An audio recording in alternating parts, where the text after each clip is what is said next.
이렇게 배낭을 메고 신혼여행을 하면서 일주를 했습니다.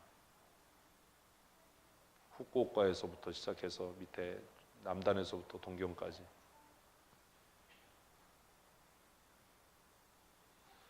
여러분, 이 7절 이해하십니까? 실천하실 수 있겠습니까? 이 편지를 읽는 포로로 잡혀간 사람들의 마음은 어땠을까요? 자기 동료 제사장이 목 베어 죽임을 당하고 발가벗겨져서 포로지로 끌려오면서 같은 사슬에 매여있던 동포들이 죽어나가는 것을 보고 가까스로 자신의 생명 하나를 연명하고 부지해서 포로지에 도착해서 기회만 주면 내가 원수를 갚을 거야, 결사항전을 해서 이 나라를 다시 살릴 거야 라고 분노와 그 슬픔이 있었던 사람들에게 이 편지는 도대체 어떤 의미였겠습니까?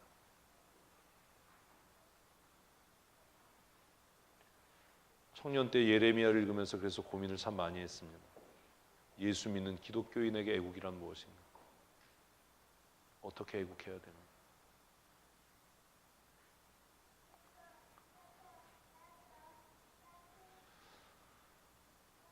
여러분, 어떻게 생각하십니까? 7절을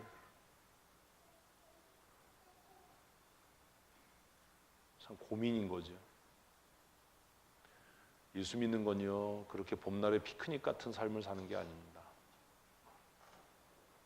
아무 비판 능력도 없고 사고 능력도 다 어디다가 갖다 버리고 뇌를 세척해서 그냥 뭐 아무 생각도 없는 상태로 아멘하고 그렇게 종교 행위를 하는 게 예수 믿는 게 아닙니다.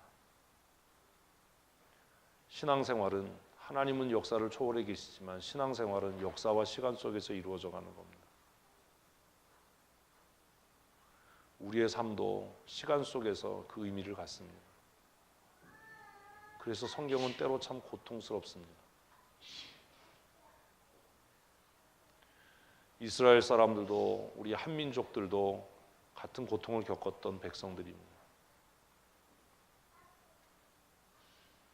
왜 하나님은 이렇게 하셨을까? 그리고 이제 현재로 돌아와서 오늘 하나님은 왜 내 삶에 이런 고난들을 허락하시는가? 왜 수치와 부끄러움을 허용하시는가? 교회에서 신앙생활하면서 목사가 되고 장로가 되고 집사가 되고 권사가 돼서 주의 일을 감당하면서 때때로 정말 듣고 싶지 않은 이야기도 듣고 상상하고 싶지 않은 상황에도 처하게 되고 승질 같아서는 상대하고 싶지 않은 사람들 앞에서도 미소를 잃지 않고 온유함을 잃지 않으려고 발버둥치고 노력하는 모습을 보면, 나의 그런 모습을 보면 자괴감이 들기도 하고 슬퍼지기도 하죠. 내가 예수만 아니면 너까지 거 상대 안 한다. 내가 예수만 아니면 너 지금 나가서 내가 너 반 아주 죽여놓는다. 뭐 이런 마음이 들 때도 있어요, 사실.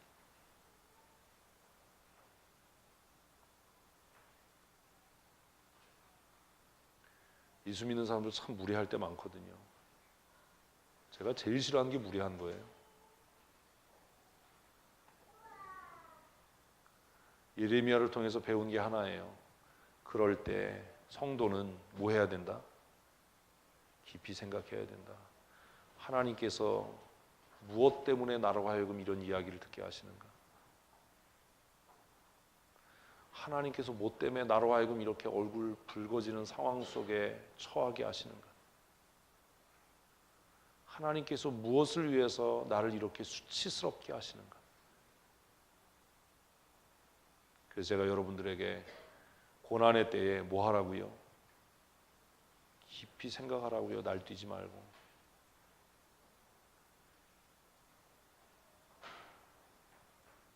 왜 하나님은 이스라엘 백성들이 역사상 경험해보지 못한 이 잔인하고 잔혹한 패망의 사건을 경험하게 하셨는가? 그 이유가 뭐예요? 하나님의 뜻은 도대체 뭐냐?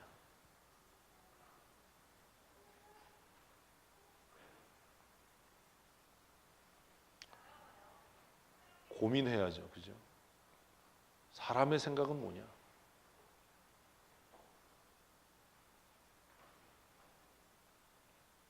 성경은 성도들에게 뭐라고 말하냐 하면 이사야를 통해서 이렇게 말씀합니다. 이는 내 생각이 너희의 생각과 다르며 내 길은 너희의 길과 다름이라 여호와의 말씀이니라. 제가 일본을 걸어다니면서 여행하면서 마음속에 가졌던 생각입니다. 하나님의 생각이 나의 생각과 다르군요. 하나님의 뜻이, 하나님이 일하시는 방식이 내 방식과 다르군요. 저는 지금도 못 돼서 일본에서 지진 났다고 하면 속으로 쾌재를 불러요. 그냥 지진 나서 가라앉아 버려라. 참 못 됐지요. 너무 잘 되잖아요. 근데 제가 일본 여행하면서 여러 가지 봤던 신사들 중에 죽은 개들을 위한 신사가 있더라고요. 또 이렇게 가다 보니까 일본 사람들 좋아하는 거 있죠. 꽃꽂이 잘하잖아요. 그런 거 잘 또 모르시죠? 꽃꽂이 하면서 그 수반에 꽂혔던 꽃들의 영혼을 달래기 위한 신사가 있어요. 동경의 화원 신사, 유명해요. 꽃들의 영혼을 달래기 위해서 지어진 신사에서 제가 그런 기도를 했어요. 하나님, 이렇게 우상을 섬기고 이렇게 하나님을 반역하는 나라와 민족을 왜 복되게 하십니까? 왜 이 나라가 이렇게 강한 나라가 됐습니까? 하나님 왜 그렇게 하셨습니까? 그때 깨달은 게 뭐냐 하면 하나님의 생각이 나의 생각과 다르다는 거예요. 제 오래된 아마 사진들을 찾아보면 그 신사에서 정말 신중하게 기도하는 사람들의 모습을 제가 몰래 숨어서 찍은 사진들이 있어요. 그때는 뭐 초상권 이런 게 없었으니까. 그래도 좀 미안해서 화원 신사에 와서 정말 온갖 예를 다해서 기도하는 사람들, 죽은 개의 영혼을 위해서 그 신사에 와서 기도하는 사람들 보면서 하나님, 아니 이런 인간들에게 왜 복을 주십니까? 어떻게 이런 인간들이 전 세계를 제패하는 제국이 되게 하셨습니까? 일본이 동남아시아를 다 휩쓸고 미국하고 전쟁을 선언했을 때 그때 하나님은 어디 계셨습니까? 똑같은 고민인 거죠. 근데 그런 어려움이나 그런 고난 속에서 내 믿음을 지키고 내 삶을 지탱할 수 있었던 유일한 길은 하나님에 대한 신뢰예요. 8절 맨 마지막에 뭐라고요? 여호와의 말씀입니다. 하나님은 무엇대로? 하나님의 뜻대로, 하나님의 의지대로, 하나님의 말씀대로 역사를 주관하셔요. 그래서 우리가 할 수 있는 일은 예, 옳습니다, 그렇습니다라는 것 외에 다른 게 없다라는 걸 깨달았어요. 지난 주간 기도하면서 왜 우리의 말에 품위가 있어야 되냐라고 말씀드렸냐 하면 말이 곧 그 사람이에요. 이는 여호와의 말씀이라라는 말은 하나님은 무엇대로? 자신의 말씀대로 일하시는 분이에요. 그래서 우리는 그 하나님 앞에 예, 아니오를 할 뿐이에요. 9절 말씀을 보면 이렇게 이야기합니다. 이는 하늘이 땅보다 높음같이 내 길은 너희의 길보다 높으며 내 생각은 너희의 생각보다 높음이니라. 하나님께서 하시는 일이 이해가 안 돼요. 그래서 하나님은 하나님이신 거예요. 제가 우리 교회에서도 이 얘기했어요. 근데 이해를 못하는 겁니다. 목사의 생각이 다 이해되면 그 성도가 목사다. 제가 이 얘기 했나요? 안 했나요? 제가 그냥 한 얘기가 아닙니다. 제가 그 일본의 수많은 신사들에서 그 신사에서 자면서 신사들의 그 생수를 마시면서 그렇게 기도할 때 제가 깨달은 게 뭐냐 하면 하나님의 사람은 그저 하나님이 하시는 일에 대해서 예, 아니요를 할 뿐이지 다른 어떤 권리 주장을 할 능력이 없다. 나는 내 입장에서 정말 민족주의적인 감정과 사고에서 하나님께서 역사를 좀 이런 쪽으로 이런 방향으로 좀 이끄셨으면 좋겠는데 하나님 그 일제 강점기를 통해서 얼마나 많은 예수 믿는 사람이 죽었습니까? 얼마나 많은 교회들이 불탔습니까? 얼마나 많은 애국지사들이 고문당하고 수치스럽게 그렇게 죽음을 맞이해야 했습니까? 왜 하나님 그렇게 하셨습니까? 그런 고민을 할 때 저에게 깨닫게 하신 말씀은 하나님이 하나님의 역사를 이루시는 방법은 내 생각과 다르고 내 길과 다르다라는 거예요. 하늘이 땅에서 높음 같이 나는 그저 땅에 속해서 500m 앞 기껏해야 1km밖에 있는 것밖에는 못 보지만 하나님은 역사를 초월하고 계시고 공간을 초월하시고 시간을 초월하셔서 내가 보지 못하는 것, 내가 깨닫지 못하는 것도 아셔서 지금은 수치스럽고 어렵고 힘겨운 것 같지만 그 택한 백성을 위해서 가장 선한 일을 가장 선한 때에 선한 방법으로 이루시는 하나님이시다라는 것을 믿어야 한다. 아멘. 이걸 깨달았어요. 그래서 제가 여러분에게 그 얘기한 겁니다. 목사가 훌륭하다는 얘기가 아닙니다. 목사가 무슨 하나님이다라는 얘기가 아닙니다. 내가 하나님이 하신 일을 다 깨달을 수 있다면 내가 우상이다. 이게 내 교만이다. 하나님께서 하신 일을 나는 다 알지 못합니다. 왜 우리 민족이 그렇게 수치스러운 일제강점기를 보내야 했는지, 왜 우리 민족이 피비린내나는 동족상잔의 전쟁을 겪어야 했는지, 왜 내 유년 시절은 그렇게 가난하고 어려웠어야 했는지 하나님 나는 그걸 다 이해하지 못합니다. 그러나 하나님, 무엇이든지 하나님께서 하시는 일은 옳습니다. 그걸 배웠어요.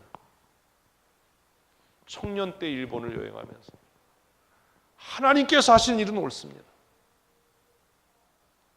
신앙이란 결국 절대 복종이다. 믿음이란 절대 순종이다.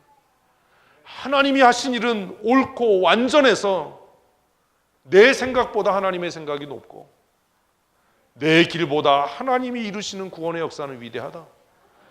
그걸 남의 나라 어두워가는 그 신사에서 하나님께서 깨닫게 하신 거예요. 저는 지금도 일본이 빨리 망했으면 좋겠어요. 누구처럼요? 요나처럼요. 박넝쿨 밑에서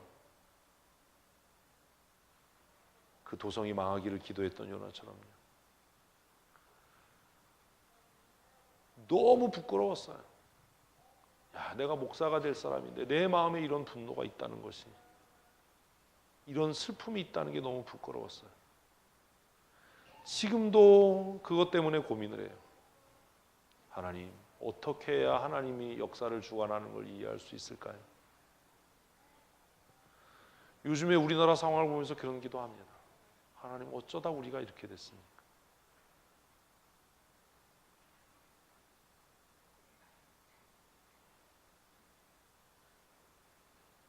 어쩌다 우리가 여기까지 왔습니까? 아까 광고 미처 못 드렸는데 학생 인권 조례에 대한 반대 서명들을 다 하셔야 됩니다. 차별금지법 막아야 됩니다. 속상하고 슬픈 게 뭔지 아세요? 우리나라가 가는 길이 슬픈 거예요, 지금.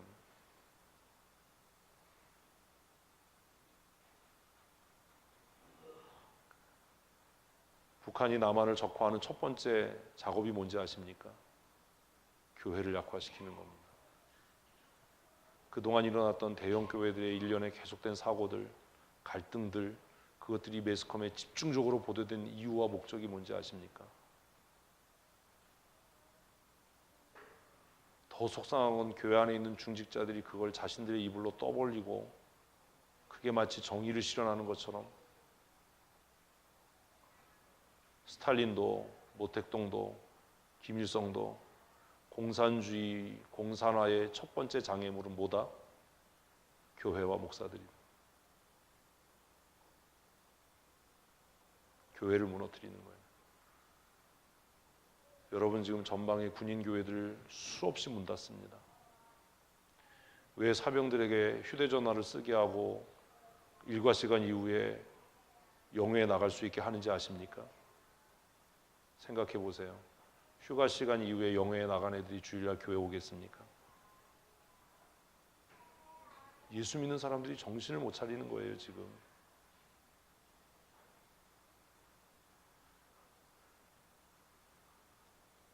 얼마 전까지만 해도 대대급 교회에 200명씩 300명씩 모이던 청년들이 지금요 대대급 교회에 5명 10명 모입니다. 전방의 교회들 지금 다 문 닫습니다.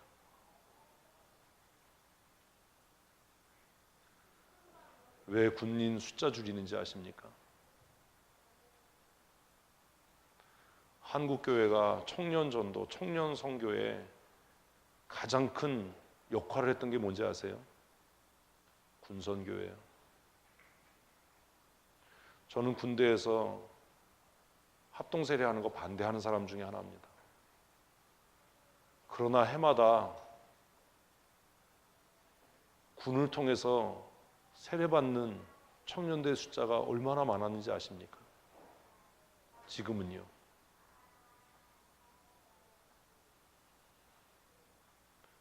제가 근남교에 있을 때 8년 동안 수필형교회 나가서 매주 설교했습니다.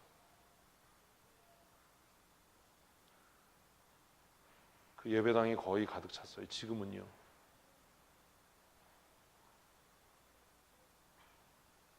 군인교회 사람 없습니다. 이제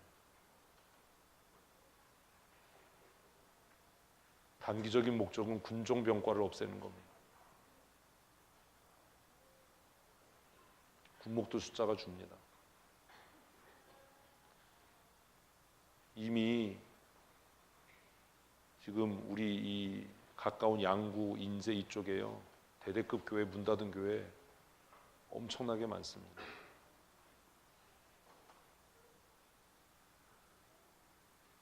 예수 믿는 사람들에게 역사를 보는 성경적인 관점이 있어야 돼요.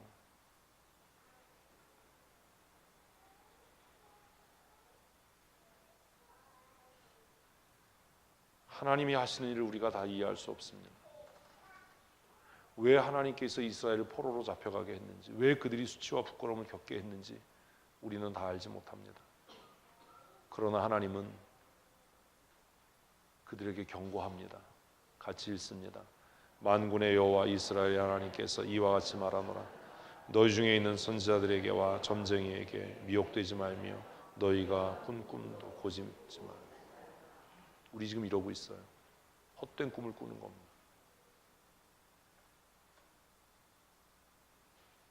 자유가 사라진 나라.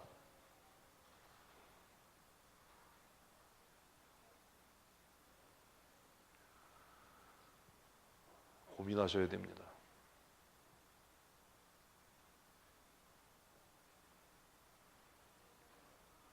하나님께서 포로지에 잡혀간 이스라엘 백성들에게 누군가 너희에게 와서 내가 하나님의 계시를 받았다. 우리 독립전쟁하자. 투쟁해야 된다.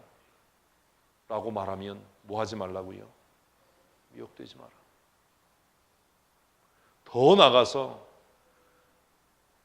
내가 가지고 있는 꿈, 이스라엘의 번영과 회복이라고 하는 그 꿈도 믿지 말아라. 왜요? 역사의 주관자는 하나님이시다. 만군의 여호와. 왕들을 세우기도 하시고 패하기도 하시고 나라를 흥하게도 하시고 쇠하게도 하시는 여호와. 이사와 야와 예레미야를 읽으면 그걸 배우지 않습니까? 열왕기와 역대기를 읽으면서 배워야 되는 게 뭡니까?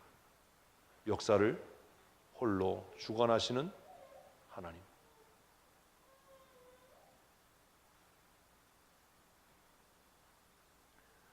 교회는 이단과 싸울 것이 아니라 우리의 죄와 싸워야 합니다. 아멘 하셔야 돼요. 교회 적은 이단이 아니에요. 우리의 인본주의와 세속주의와 신비주의와 영지주의의 신앙이에요. 우리가 싸워야 할 것은 우리의 죄예요.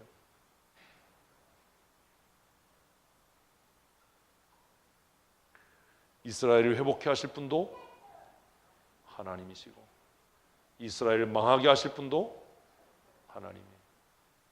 그래서 하나님은 그들을 이방에 파셨어요. 9절 말씀 읽습니다. 내가 그들을 보내지 아니하였어도 그들이 내 이름으로 거짓을 예언함이라. 여호와의 말씀이라. 하나님의 뜻과 관계없이 우리 애국합시다. 애족합시다. 독립합시다.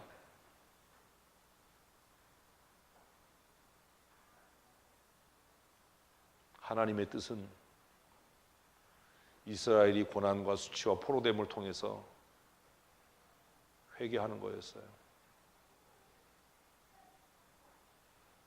여러분 한번 생각해 봅시다. 누가 나에게 정말 자존심 상하게 하고 내 권위를 침해했어요. 하나님께서 그런 상황 속에 나를 집어넣으신 건 뭐 때문이라고요? 대답을 하셔야 돼요. 뭐 때문이라고요? 나 회개하라는 거예요. 그 사람 붙잡고 그냥 막 난리치라는 게 아니라. 우리는 그거 못 견뎌요. 조금만 내 체면이 손상되면, 조금만 내 자존심에 금이 가면 그 사람 붙잡고 내가 우습게 보이냐? 니까짓 게 뭔데 나한테 이러냐? 나를 왜 공개적으로 망신 주냐부터 시작해서 별별 소리를 다 합니다. 근데 한번 생각해 보십시다. 그 상황 속에 나를 집어넣으신 분이 누구예요? 여러분 그렇게 생각 안 하는 거잖아요.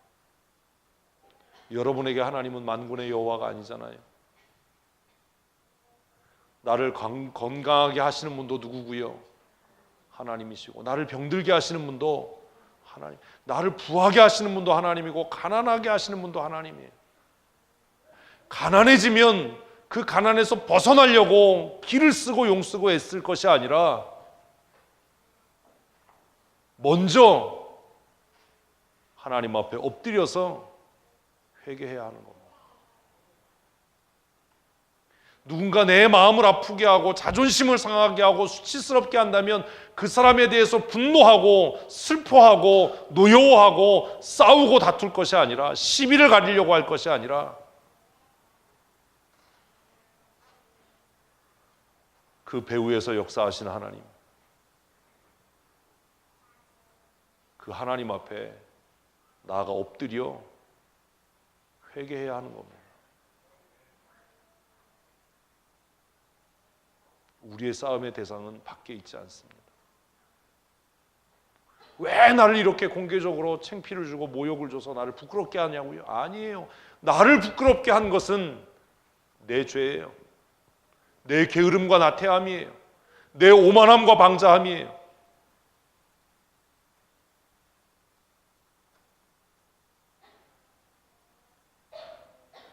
이스라엘을 망하게 한 것은 바벨론과 아수르가 아니에요. 여러분, 이스라엘을 망하게 한 건 뭐지요? 이스라엘의 죄예요. 근데 나는 다른가요? 나는 다른 케이스입니까? 내가 부끄러움 당하고 수치당하는 건 그 사람이 나빠서입니까? 이스라엘이 포로로 잡혀간 건 이스라엘의 죄 때문인데, 내가 망신당하고 내가 부끄러움을 당한 건 그 사람이 나쁜 사람이기 때문입니까? 이거 어디 있습니까? 그게 신앙입니까? 그게 믿음입니까?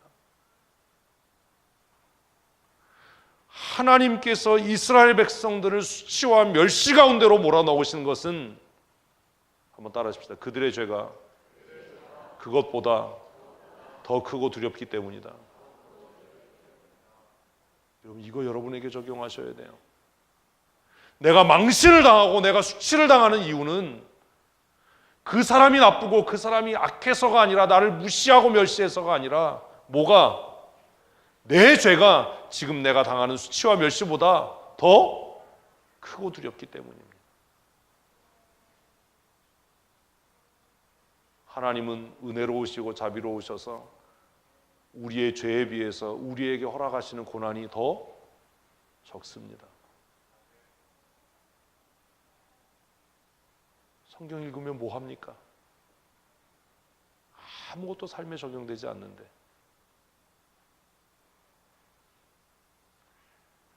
예레미야가 예레미야를 통해서 정말 피를 토하면서 하나님 앞에 기도해요. 하나님, 왜 이 민족이 이렇게 수치를 당해야 합니까? 이 나라가 왜 이렇게 부끄러움을 당해야 합니까? 결론이 뭔지 아십니까? 29장 12절을 읽습니다. 너희가 내게 부르짖으며 내게 와서 기도하면 내가 너희의 기도를 들을 것이요 너희가 온 마음으로 나를 찾을 것이요 나를 만나리라. 하나님께서 이스라엘 백성들을 그 수치와 고난 가운데로 밀어넣으신 이유는 뭐 하라고요? 하나님을 찾아라. 돈을 의지하지 마라. 사람의 능력과 권세를 의지하지 마라. 네가 가지고 있는 배경을 의지하지 마라.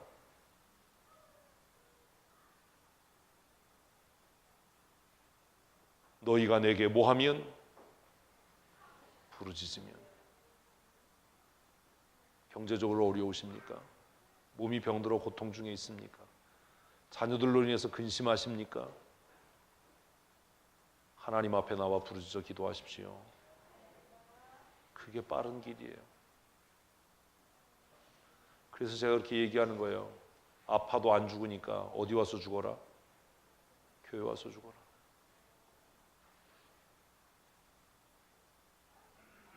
행복으로의 초대란 왜 예수 믿는 게 복이냐 하면, 우리가 어떠한 고난과 어떠한 시험과 어떠한 환난 가운데 처해 있다 하더라도 엎드려 기도하고 부르짖어 간구하면 주께서 들으실 줄로 믿습니다. 억울하십니까? 자존심 상하셨나요? 속상하고 슬프십니까? 사람 붙잡고 따지지 마십시오. 사람 붙잡고 시비를 가리려고 하지 마십시오. 하나님 앞에 엎드려 기도하십시오.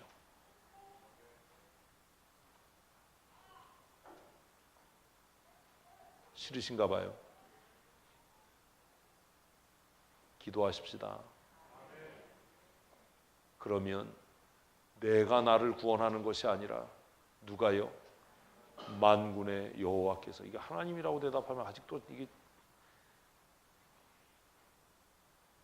만군의 여호와께서 나를 말할 수 없는 수치와 고통 가운데서 건지실 줄로 믿습니다. 그래서 예수 믿는 것은 행복으로의 초대입니다. 어떠한 고난과 어떠한 시험과 어떠한 환난 가운데 처해 있다 하더라도 우리가 그것들을 가지고 주 앞에 나와 기도하고 부르짖어 간구하면 주님께서 나의 기도를 들으실 줄로 믿습니다. 그래서 깨달은 거예요. 일본을 미워하고 일본과 대적해서 싸우려고 할 것이 아니라 내 민족을 위해 기도해야 되겠다. 국산품을 더 사랑하고 내 민족을 사랑하고 내 민족을 위해 기도하는 것이 우리가 살 길이다. 그들과 관계없이. 그래서 그 얘기하는 겁니다. 신앙생활은 하나님과 나와의 1대1의 관계다. 누구의 문제가 아니고 그 사람이 나를 욕되게 하고 그 사람이 나를 공개적으로 망신줘서 내가 수치스러워지는 것이 아니라 내가 하나님 앞에 올바르지 않아서 내 죄가 나를 고통 가운데로 밀어넣고 내 반역과 내 불순종이 내 수치가 되는 것이다. 사랑하는 성도 여러분, 13절 말씀 읽어보십시다. 너희가 온 마음으로 나를 구하면 나를 찾을 것이요 나를 만나리라. 아멘. 그래서 바벨론으로 포로로 잡혀간 사람들에게 독립운동하려고 하지 말고 싸우려고 하지 말고 그 땅에 거하면서 집을 짓고 밭을 일구고 결혼하고 자식을 낳아서 너희의 수요가 줄지 않게 해라. 70년이 차면 너희의 회개의 기도와 눈물의 기도가 하나님께 연락되면 너희의 힘과 능력으로가 아니라 하나님께서 너희를 구원하실 것이다. 아멘. 이것이 예레미야가 포로제에 있었던 사람들에게 보낸 편지입니다. 왜 예수 믿냐고요? 왜 신앙생활 하냐고요? 예수 믿어도 똑같이 고난당하고 예수 믿어도 똑같이 병들고 예수 믿으면 더 힘들어지는데 왜 예수 믿어야 되냐고요? 그 이유는 예수 믿는 하나님의 사람들에게 그 고난은 하나님의 은혜와 복으로 들어가는 은총이 되기 때문입니다. 사랑하는 성도 여러분, 29장 12절과 13절 말씀처럼 우리가 고통당할 때, 부끄러움과 수치의 때에, 우리의 몸이 병들어 연약해질 때에, 우리가 가난해질 때에 건강한 몸을 만들기 위해 좋은 음식을 먹고 운동하고 쉼을 얻는 것도 중요한 일이지만 그것보다 먼저 되어야 할 일은 하나님 앞에 나와 기도하는 일입니다. 부르짖어 기도하는 믿음의 사람들 되십시오. 그러면 하나님께서 만군의 여호와이신 우리의 아버지께서 우리를 모든 수치와 부끄러움과 모든 연약함과 가난함에서 건지실 줄로 믿습니다. 그래서 예수 믿는 것은 행복으로의 초대입니다.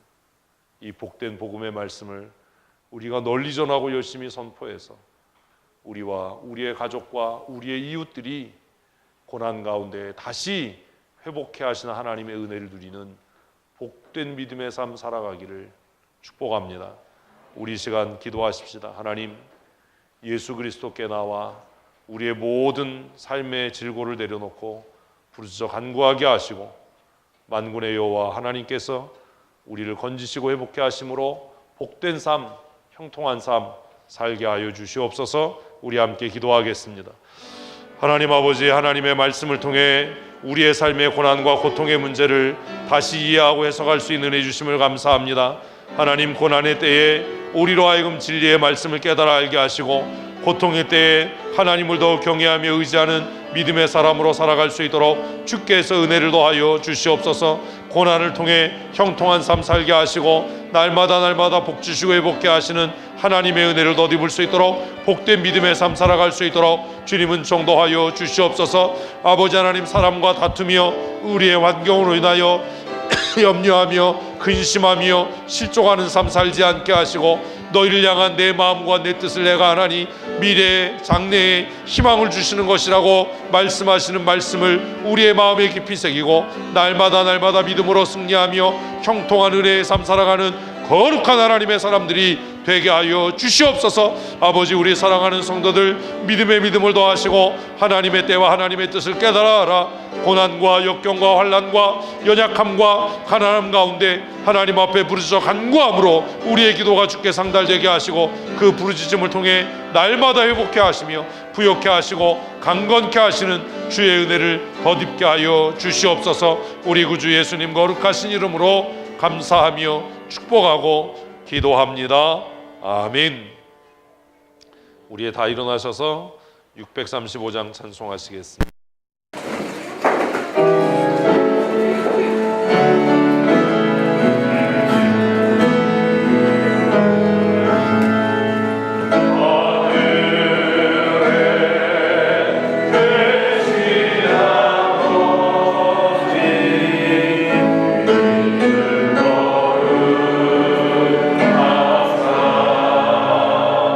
주님 나라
우리 구주 예수 그리스도의 크신 은혜와 아버지 하나님의 크고 놀라우신 사랑하심과 성령님의 교통하심이여 우리 각 사람을 충만케 하시고 우리로 하여금 우리의 죄를 깨달아 알아 하나님 앞에 눈물로 통회하며 자복하고 부르짖어 간구하게 하시는 그 충만하신 은혜의 역사하심이 오늘 하나님 앞에 나와 기쁨으로 예배하고 고난과 역경과 시험의 때에 근심치 아니하고 하나님 앞에 엎드려 기도함으로 날마다 하나님이 주시는 은혜와 회복의 은총과 형통한 삶을 살아가기로 마음에 굳게 다짐하는 사랑하는 주의 권속들 머리머리 위에와 그들의 가정과 그들의 사랑하는 자녀들과 출입하며 경영하는 일터와 사업장 위에와 주의 몸된 교회 위에 영원토록 함께 있을지어다.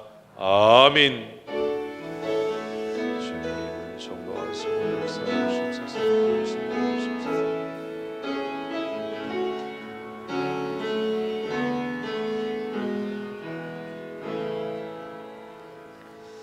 예배 마쳤습니다. 우리 주위에 계신 분들과 형통한 믿음의 사람 되십시다. 인사하시겠습니다.